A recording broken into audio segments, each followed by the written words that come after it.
Welcome to your Get That Nugget for GCSE English Language. Today we'll be concentrating on giving you a framework to answer English Language Paper 1 question 5, the writing question. This session is to complement your lessons with your teachers and not to replace them in any way.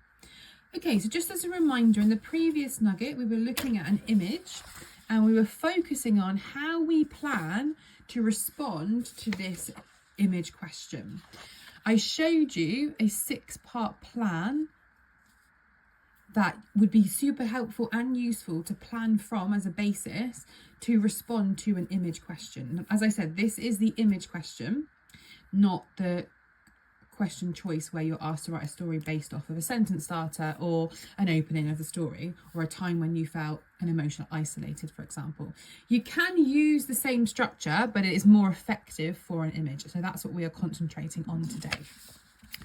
Okay, so in the previous nugget, we looked at the basics of how the planning structure works.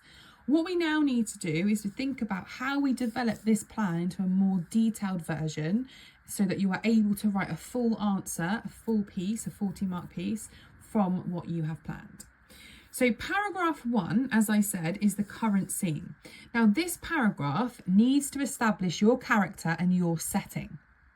So lots of detailed description about the setting, which is obviously what we planned.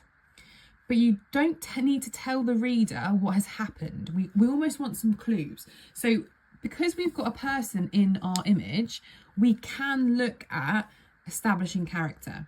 Now we want maybe the idea of how he's feeling. So I know we've got feelings later on in the plan, but because we've got a setting and we've got a person, we want to start thinking about feelings.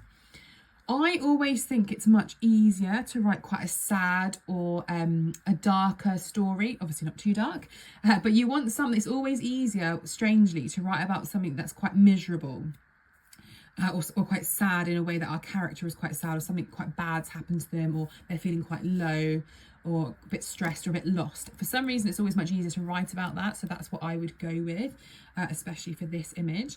So our first paragraph, we need to establish our character. So just feelings. We don't need to know why he's there. We're not doing that till later. We're withholding a little bit of information from our reader. And we want definitely lots and lots of detailed description from our setting. So in terms of techniques, we need to start thinking about what kind of techniques we want to put in there. It might be that you want a simile. It might be that you want some sensory language. Now, I would also take that a step further, and rather than in your plan just writing a simile, I would actually just write the simile, because if you've got your language features written in your plan, it's much easier to then interpret into your writing. So I would have as an extra element on your writing plan the techniques that you would like to use. Equally, it might mean you might want to put some words or vocabulary in there that again you can pick up when you are writing. So I may want to write isolated here. I know I wrote it up here, but I'm not going to use it there. I might use isolated. I might use something like as lonely or as solitary as an oyster. I know that's in A Christmas Carol, but that's okay, we can still use it. We're not using the whole text. But there are things that we can use in our plan that's going to make our life easier later on. So the more details, as I said before, the better. So get any vocab in here, anything that suggests how our person might be feeling, and definitely as much imagery as possible in terms of the setting. For example, we said that we were going to talk about the lake and the mountains. We already know that we're going to focus on the lake further on down. So I would probably not focus too much on the lake here, because otherwise it's going to be repetitive for not the reason you want it to be. But if we're going to talk about mountains, for example, don't just say the mountains are big or the huge mountains. What you want is as much detail in there where you almost show us rather than tell us. So you may not even need to use the word mountain. You may not need to use the word sky. Try and think of ways of describing things without necessarily using the words if possible, because the more description here, the better your opening is going to be. Lots of detailed description, lots of imagery. This is a key part of your writing, and you need to establish yourself as a writer before they start reading the rest of it. This is where you capture their attention. Okay, let's move on to paragraph 2. This one, as I said, is arguably, I think, the most important in the whole plan for your writing. I think this gives you a real chance to set up why potentially your character is in the situation without directly telling the reader or establishing some form of bond with the reader just yet, but you can set up some sort of conflict here. Ideally, you're going to deal with the character's emotions and how they feel in that flashback. So if you recall, I said it's easier to talk about something that's quite sad or a bit more depressing maybe than it is to talk about something happy. But now is the time to talk about something happy, because then you've got a contrast. So say our person is here because they're really lonely and they feel lost in the world. In our flashback, this is our opportunity to explain or show that they feel really happy, a time when they were at peace, a time when they were the happiest. So maybe when they're a child, when it's sunny, it's bright. And again, you want, because it's going to be a contrast, you still need your language features, but this time you're going to flip them and make them become much more positive. So it may be here you're going to have a metaphor. It may be here that you're going to have some repetition. Okay, you're going to have lots of adjectives. It may be here that you have some form of imagery in terms of the setting, like we talked about with sunny and bright, but actually this is a great opportunity for some sensory language again, because they're going to feel completely different in their happy place and they're not currently here. So in the flashback, they can be in this setting, like they can be in this area, but it's going to look different. They're going to feel completely different. And that's why the contrast is so important. But again, same process. In the planning, you're going to add in your language features, you're going to add in your vocabulary. And then the more planning you've got, the better that is going to be. Paragraph 3. So this tends to be quite a small paragraph. Usually I would say one sentence. I wouldn't do any more than that. This shows that there's some sort of noise or some sort of drama where you come back into the present. So something moves, or there is a noise, or something captures your character's attention, or you, if there's no character in the image, and you are back to that present. And this should be, as I said, no more than a one sentence paragraph. Think about the impact that has. That's such an impactful way to write a story or write a piece of description, because you are then stopping all of this imagery, but then you're going to pick it up again later, and it almost cuts your story before it develops further. So it's a really good structural technique. And think about the impact of the words that you could choose. Yes, it's going to be a noise or some sort of movement that stops you and brings you back. But what you don't want is something like bang, crash. You don't want any onomatopoeia words there really, because that's quite basic. It still needs to be descriptive, and that's why we've gone for, let's go for one sentence paragraph rather than a one word paragraph.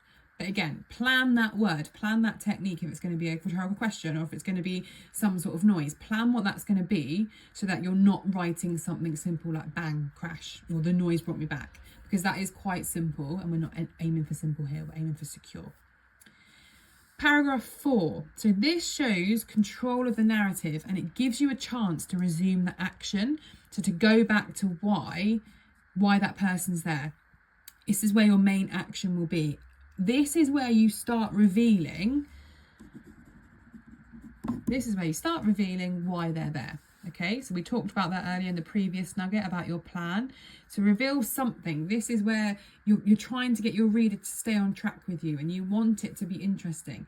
What you don't want is to start getting direct speech into here or another character. You can mention someone else, but you are that character in the image, or that character in the image is the one that you're writing about. Don't introduce other people, it becomes complicated, and certainly don't use direct speech because it becomes even more complicated. In paragraph 5, this one I think is also another very important, effective one, just like the flashback one. The zoom in is your chance to show off your figurative language. So it should be really reflective and emotionally linked to the narrative and the flashback. So you want as much feeling and thought in here as possible. So we talked about zooming on the key detail of the lake, and that's absolutely fine. We're zooming in on the setting. But with this description, we still want those thoughts. We still want those feelings. And this will be as a result of this paragraph. So whatever you're there for, whatever's happened, this is the emotionally charged paragraph. Yes, we're describing the lake because we're zooming in on it, but maybe we're linking back to the flashback, or we're linking back to where we currently are. This one is a game changer. Paragraph 5 gives you that opportunity to really show off your ability to that examiner, and they won't usually be expecting it, especially after you've done all of this. By the time they've got here, they are really impressed with how you've structured your piece. And then finally, the link to the beginning. As I said, this is just a way of trying to give either a resolution or a cliffhanger. It needs to address what's happened in the narrative, but you are bringing it to close. So it should be something that links back to the beginning. I would mention the setting, maybe 1 or 2 sentences, but you also want those feelings and emotions in there.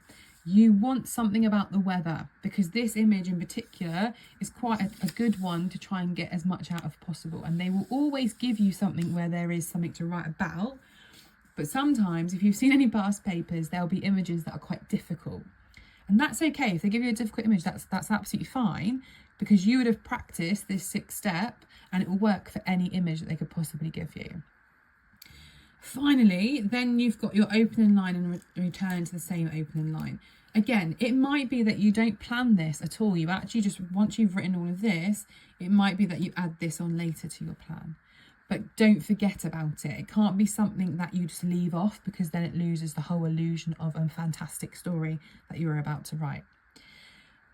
As much as possible, so obviously I said at the beginning of the plan, we need to get some ideas down in terms of language features, words and vocabulary and sentences that you might use. As much as possible, get that in your plan. This is the time when you're practicing to get as much into planning as possible. And it does, as I said, become much easier when you get to the exam and you're on a time constraint. So your planning sheet should look much, much more detailed than mine. Mine's a very basic one. There's hardly any detail at all. Yours should be filled up with as much as possible, ready for the next stage of writing. So make sure each part of your plan is completely full and ready. And then the next nugget, I will show you how we turn this into an amazing piece of work.